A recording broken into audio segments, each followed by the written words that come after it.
All right, our college algebra lesson 3.4, polynomial functions and the graphs. We're going to examine the vertical and horizontal translations of the graph of x to the third plus 1. If you remember right, the graph of the x to the third, that looked like this. But remember, plus 1 would do a vertical shift of up 1 unit. So we did that in chapter 2. So we know what the final graph should look like. It should look like that and shift it up 1. But see, this chapter is not about the translations. It's actually going to be about us plotting the points to actually make the graph. So in plotting points, I should go from, say, 0. Definitely plug in 0. That would be easy. 0 to the third is 0 plus 1, so there's 0, 1. Plus we had said it was that graph that went through the 0, 0, shifted up 1, so it'd be 0, 1. I'm going to plug in some other values around this. If I was to plug in -1 and take it to the third power, that would be -1 plus 1, so that would be 2. That would be 0, sorry. It was -1 plus 1. Plugging in 1, it would be 1 to the third, that's 1, plus 1, so this would be 2. You plug in 2, 2 cubed is 8, plus 1 would be 9, so the other point would be 2, 9. And what you're going to do on this homework this time is you will choose the x to the third graph, kind of this one here.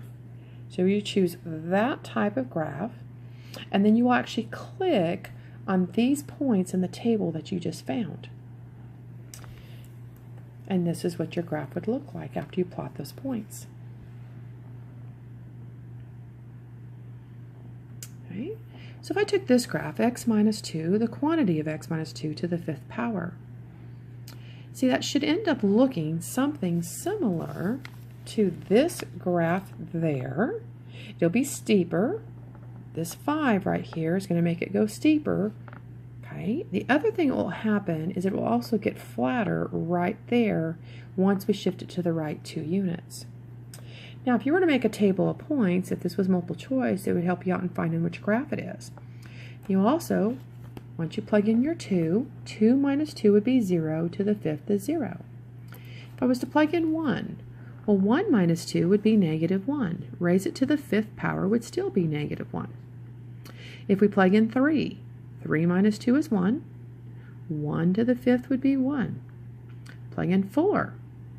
So 4 minus 2 is 2. 2 to the 5th power. 2 times 2 times 2 times 2 times 2. That's going to be 32. And then again, you would go find the graph that matches those points. This would be the same thing as the graph of x to the 5th power.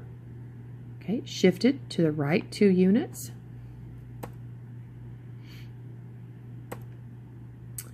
So this time, an x to the 4th graph, that would look kind of similar to a parabola, just be a little steeper. It's been moved to the left 3. It has a vertical stretch of 1/2. The negative makes it flip over the x-axis, and the very last step would be the plus 5, which makes the vertical shift, that means movement up 5 units. Now if I made a table of points, I would want to start with what was in the parentheses equal to 0, so that would be x equals -3. See, -3 plus 3 is 0, to the 4th is still 0, times the -1/2 is still 0, plus 5. That's where this comes from. Now, the reason why I chose numbers that were 2 away from this, -3, was because I had a denominator here of 2, and I prefer not to work with the fractions if I don't have to. So 2 smaller than -3 would be -5, 2 larger would be -1, and 2 larger would be 1. Plugging in -5.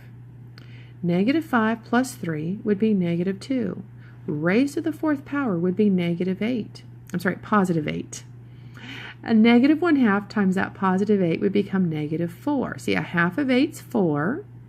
Negative, that makes it -4. Plus 5, that would be a a -3 now. I don't know if I said all that right. -5 plus 3 is -2. Sorry, -2 to the 4th power is 16. So -2 to the 4th power, -16. A half of 16 is 8, but it was negative, so this is -8 plus 5. That's where the -3 came from. Sorry about that. We're going to substitute in -1. So -1 plus 3, that'll be 2. To the 4th power is going to be 16. A half of 16 is 8. Then it's -8. plus 5, which would give me negative 3. Then we plug in 1. 1 plus 3 would be 4, and then I need 4 to the 4th power. So you would type 4 times 4 times 4 times 4. Then you would take a half of that, and the opposite means negative, and then add 5 to it. So it actually ends up being a pretty big number, or actually a very small number, negative 123. And again, then you would choose the graph. Now, like I said earlier, remember, the higher this exponent, it's going to make it flatter at that point of the graph. The negative flipped it over, so it made it go down, open downward, and then the vertex was at negative 3, positive 5.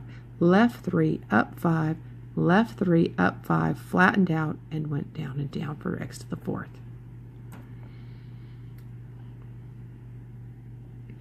So again, those words, so you went 3 units to the left, reflected across the x-axis for that negative, the vertical stretch of 1/2, translated up 5 units. So this end behavior. So if I have the function f of x equals negative x to the 4th plus 2x squared plus x minus 1, what I'm asking is what's happening at the very end of the graph. In other words, when x is really, really, really small, like, maybe negative 100, negative 1,000,000. Or what happens to the ends of the graph when x is really, really large, like 100, 1,000, 1,000,000. So all we need to worry about is the biggest degree. So in other words, when I'm taking a look here at A, I only need to really care about the negative x to the 4th to figure out what the end behavior is doing.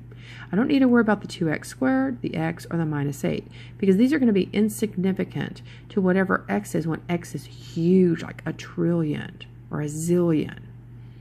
All right, so if I took, so what we're going to be thinking about is if I had a positive at my x and y axis, kind of like I want you thinking about if you took your arms and spread your arms out right and left, and you take your right arm over here and you use the number, say x equals 10. If I took 10 to the 4th power, that would be positive. Then I take the opposite of it, so it would be negative, whatever 10 to the 4th power is. So this side of my graph is going to drop going down. It's going to have a negative value. If I take a negative number on the left side of the graph, I'm going to say is take negative 10, and I raise it to the 4th power. Well, negative 10 to the 4th power is going to be positive 10,000. But then see this negative sign in front of it? That's going to make it negative 10,000. So that left side of my graph is also going to go down. So we take this graph then has down and down for the end behavior. The left side's down, right side's down. All right, on problem B, I'm going to be looking for which one has the greatest degree. That would be x to the 3rd. So that's the main one I want to use. I don't need to worry about these. See, x to the 3rd, that basic parent function to x to the 3rd look like that one. It means the left side's down, the right side's up. So that's what we know is going to happen with this graph. It's going to be left side down, right side up. Again, if I took just thinking about an xy axis and think about, say, maybe positive 10, and then I think about negative 10 over here. If I take positive 10 to the 3rd, it's going to go up on the right. If I took negative 10 to the 3rd, it would go down on the left. So that's why the end behavior is down and up. All right, for problem C, again, the largest degree, 0, 2, 4, 5. So I'm going to use this one, negative x to the 5th. So if I was thinking about what y equals negative x to the 5th looks like, first I would want just y equals x to the 5th. Y equals x to the 5th is going to look very much like this one here, just the plain y equals x to the 5th. But see, a negative coefficient would flip it over the x-axis. So the left side of the graph would be going up, the right side would be going down. Now there might be some other extra stuff in the middle, kind of similar to this one. But again, we're just looking at that parent function for x to the 5th. X to the 5th would look something like this one. Negative would flip it over the x-axis. So the left side is going to be going up. This right side, instead of up, would be going down. And that's where I get this end behavior. Now you could think of it as positive 10. Raised to the 5th power would be positive, but then it's times negative. See, so when x is on the positive side, it's going down. When x is on the negative side, let's say negative 1,000, and I raise it to the 5th, that would be negative, but then this negative outside, I'm going to make it become positive. So that's why this side's up. If I had x to the 6th plus x to the 3rd plus 1. Again, the biggest degree would be the x to the 6th. So it's going to look very similar to a parabola. It's going to be going up and up because the positive coefficient in the front. So remember, when we graphed those back in last chapter, we talked about the parent functions for x to the squared, x to the fourth, x to the sixth, x to the eighth. They all look similar to a parabola. They just got steeper faster. Well, this would be no different. So again, x to the fourth, that would have been up and up like a parabola, but it had a negative coefficient, so we had to flip it over the x-axis, down and down. X to the third, x to the fifth, those were like x to the third graphs, left side down, right side up. And then this one, you had to flip it over the x-axis. Again, this one would be like a parabola, going up and up. It's just going to be steeper, faster. So that's your end behaviors. To graph this polynomial, notice they did not tell me any of the zeros of this function. So what I would definitely want to plug in 0, because that's the easiest number to plug in. This would be 0 plus 0 minus 6. Boom. There's one of my points on my graph.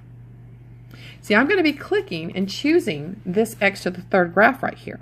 But I need to get the points so that the graph and the computer system can graph it for me for my homework and my test. Plug in points around this. So I may plug in -1. Now, for some of you, the easiest way to plug these in, let's say I plug in 1 first. 1 to the third is 1 times 2, I've got 2. 1 squared is 1 times 3 is 3. So far I got 2 plus 3. If you notice, if you ever plug in 1, all you're doing is just adding your coefficients together.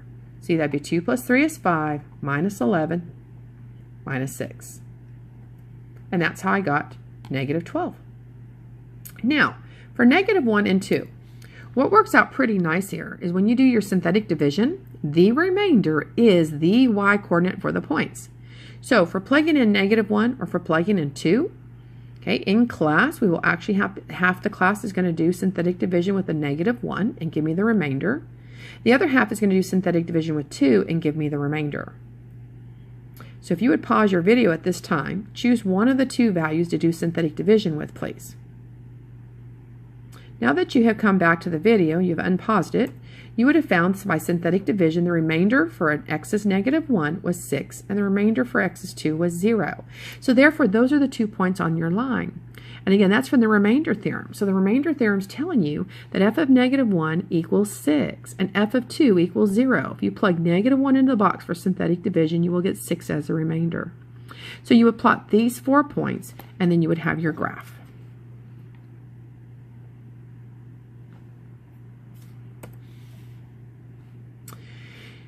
If it had wanted me to factor it, we already know here x equals 2 as one of the factors. Then this is what would be left over, 2x squared plus 7x plus 3. We would then finish factoring this right here.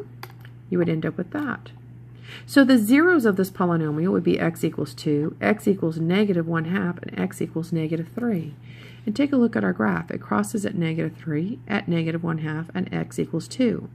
The end behavior of an x to the third graph, remember, an x to the third graph looks like this on the ends, meaning the right end goes up, the left end goes down. The right end is going up, the left end is going down. We just had to have a couple extra things in the middle in there.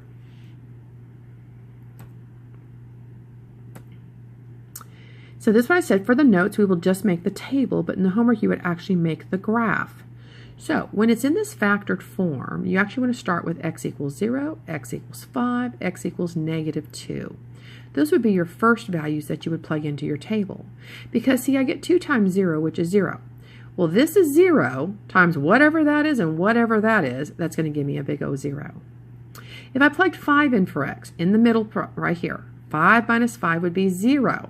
See, if I take 0 times 2x, I still get 0. If I take 0 times this quantity of x plus 2, I still get 0. So therefore, it gives me 0. If I plug in x as -2, well, -2 plus 2 would give me 0. 0 times whatever else is there is going to be 0. Now, I just need to pick some other point to plug in for x. So I think I probably chose 1. 2 times 1 is 1 times 1 minus 5 is -4. 1 plus 2 is 3. So once you plug those in, you got that y value. You just go click, click, click, click, plot those points, and you will have your graph. And again, see, this is x times x times x, so that is an x to the third graph. So it should end up looking, x to the third graph like that should look something like this one, because the end behavior should be up on the right, down on the left, And again, you will choose the x to the third graph, plot those points. This one is in vertex form. It is a parabola. The 1/5 makes it open up because it's positive. The vertical stretch of a fifth, it's going to shift it to the right 2 and up 3. But for this parabola, you are going to have to do the points. You have to plot 3 points for it. So I actually would start with x equals 2 in the middle of my table. When I plug in 2, 2 minus 2 is 0. 0 squared is still 0. A fifth of 0 is still 0. Plus 3, so that's where the 0.23 comes from. Now this had a coefficient of 1/5 out front, so I actually would plug in numbers that are 5 smaller and 5 bigger. Again, had a coefficient of 1/5. When I have a denominator, I look at that denominator and go 5 smaller, 5 bigger, and just went ahead and went 5 bigger again. -3 minus 2 would be -5. Squared is 25. A fifth of 25 is 5, plus 3 would be 8. Now we plug in 7. 7 minus 2 is also 5. Squared, 25. A fifth of 25 is 5, plus 3 is 8. Then we plug in the 12. 12 minus 2 would be 10. 10 squared is 100. A fifth of 100 would be 20. 20 plus 3 would be 23. And again, you just choose the graph that you need. You plot the points on the table. Make sure you definitely plot the vertex and then whichever other points there that you need. So again, we would make a table of points. They don't give me anything factored, so I would start with 0 in the middle and then numbers around that. So therefore, I would probably do 0, probably 1, -1, and 2. Now, if one of these y values doesn't fit on the graph, then you would need to go ahead and just pick another number, find one that does fit. So plugging in 0 is super easy. That'd be 0, 0, 0, -21. Plugging in 1 is super easy. Just add the coefficients.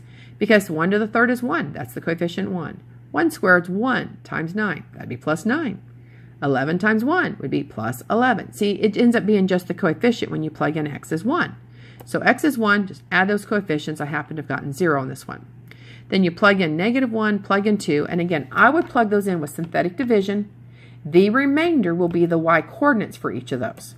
So again, I would plug in -1 with synthetic division. Its remainder is -24, which is the y coordinate for that graph.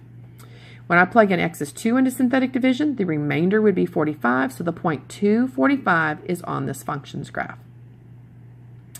All right, when it's already in factored form, remember take each factor equal to 0, so you want to start with 0 on the table, 1 in your table, and -2 in your table. So again, I'm going to start with 0, 1, and -2, and each of those would give me 0. Then some other number. In this situation, I probably would plug in -1 actually. So that would become -2 times -2 times a +1. Remember, I'm plugging in -1. Then you go ahead and get what that value is when you multiply them, and then you plot your points. It says to use synthetic division in the graph to show that this function has a real zero between 1 and 2. So if I actually did f of 1 equals 2. And if I find the value of f of 2 equals -3.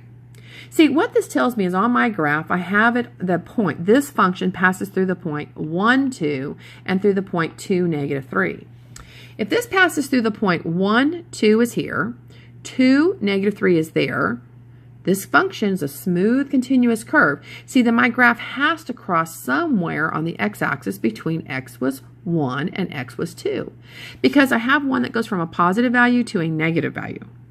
So when it changes signs and it goes from positive to a negative, then that's when we know that we are going to have a 0 somewhere between these two. Okay, so somewhere between those was a 0 of this function. Therefore, that's called the intermediate value theorem. There is a real 0 between 1 and 2. Because again, we have a +2, we have a -3. If the y values go from positive to negative, you have to have a real 0 somewhere between them if the function is smooth and continuous, and ours is. Additional example. We're supposed to find the zeros and state the multiplicity for each. State if each graph crosses or is tangent at each 0. What's the degree of the polynomial? What's the end behavior? And then make a rough sketch of the graph without the use of a graphing calculator. So if I'm given x squared, that would mean x equals 0 with the multiplicity of this 2. This one, x minus 4, so x equals 4 with the multiplicity of 1. This would be x equals -5 with the multiplicity of 2. So again, the zeros were x equals 0 with the multiplicity of 2, that exponent was 2. And remember, when you had x squared, if you have y equals x squared, that's a parabola that's tangent to your x-axis. Okay, so kind of drawing one here real quick. So when I have y equals x squared, so remember, when I have a multiplicity of 2, my graph is going to be tangent. We'll touch it and turn around. But when I have a multiplicity of 3 or 5 or 7, my graph will cross through that root. So again, when I have an even multiplicity, my graph touches it, turns around. An odd multiplicity, my graph is going to pass through it. So since this had a multiplicity of 2, my graph is going to be tangent there. We'll touch it and turn around, like the parabola y equals x squared, kind of like what you see there. This one says x equals 4. Multiplicity is 1. And because that is odd, my graph will cross through it, just like if it was a line. Y equals x minus 4 would be a line, so crosses through it. This one would be x equals negative 5. Multiplicity is 2. That's like a parabola, so it's going to touch it and turn around. It's going to be tangent. All right, the degree of the polynomial. So 2x squared times x, would be x to the third, times another x squared, there would be 5 of them. So again, the exponents 2 plus 1 plus 2 would give me x equals 5. X equals 5, the degree of 5 is going to give me an end behavior like an x to the third graph. Meaning the left side is going to end going down and the right side is going to end going up. It's going to be like I said, like an x to the third. See, this was x to the third. It ends going down and up. So therefore, there's the down and up. Now, we just said a minute ago it was going to be tangent at x equals 0. So it had to touch and turn around here. At x equals negative 5, at this point, it also had to be tangent. It had to touch and turn around. The only way it could touch this and turn around, since this was a down, it had to touch it and go right back down. At x equals 0, it was then tangent, so it had to touch it and go right back down. But at x equals 4, it had to cross through it. It crossed through the x equals 4. And that is what your graph would look like. This time, we give you the graph, and you have to find the polynomial. We're going backwards. This would be x equals negative 1, 2, 3, x equals negative 4 with a multiplicity of 2. See, it's tangent there. It just touches and turns around. So we had x equals negative 4 with a multiplicity of 2. This one is x equals negative 1, and notice it crosses through it. So a multiplicity of 1. This one's x equals 2. So again, this one here is x equals 1, 2. It touches and turns around, so that would be tangent, multiplicity of 2. X equals 1, 2, 3, 4, crosses through. So x equals 4, multiplicity of 1. Now we want each factor. So the factor would be, move the 4 over, x plus 4 squared, x plus 1 to the first, x minus 2 squared for the multiplicity, x minus 4. Now we don't know this value of a. So we know when x is 0, y is negative 128. That point was given to me for this graph. So again, when I plug it in 0 for all the x's, so this becomes 16 times 1 times 4 times negative 4. Okay, so again, 4 squared is 16. 0 plus 1 was 1. Negative 2 squared is 4. And 0 minus 4 is negative 4. And remember, f of 0 was negative 128 from the graph over there. So we go ahead and figure out what all of these are together. We divide by that so that we can find a. We get a to be 1/2. And this one in the homework system allows you to leave it in factored form. So we go back up to this line right here. On that line, you plug this a of 1/2 right there, and you leave that answer there. So again, this one in the homework does ask you for factored form. It does not ask you to expand it as it did in some of the other lessons. So we talked about end behavior. So remember, when you have x squared, x to the 4th, x to the 6th, x to the 8th, any of the evens, those go up and up like a parabola. But if it has a negative coefficient, it's going to go down and down. When you have x to the 3rd, to the 5th, to the 7th, to the 9th, any odd, it's going to look like an x to the 3rd graph, meaning the left side's down, the right side's up. But do remember, if you have a negative coefficient, you would have to flip that over the x-axis. So then it would be up and down. The steepness of graphs and shifting from parent functions. Remember that number, the coefficient at the front, affects the steepness of it. That's this vertical stretch. Shifting right and left is inside the parentheses backwards. Up and down is the vertical shift at the end. In multiplicities, don't forget, if an odd multiplicity, the graph is going to cross it like it does the line, like y equals x to the first. It's an odd multiplicity. Even multiplicities like y equals x squared, it's going to be tangent. It's going to touch it and turn around. And that larger the value of the multiplicity, the flatter the graph is at that 0. At this time, I would like you to at least do these problems, 1, 4, 7, 8, 10, and 13, to make sure you've got the concepts. And then you can finish up the rest of the assignment later. If you cannot do those do nows, you need to see me immediately to get some help. Have a great day. Thank you.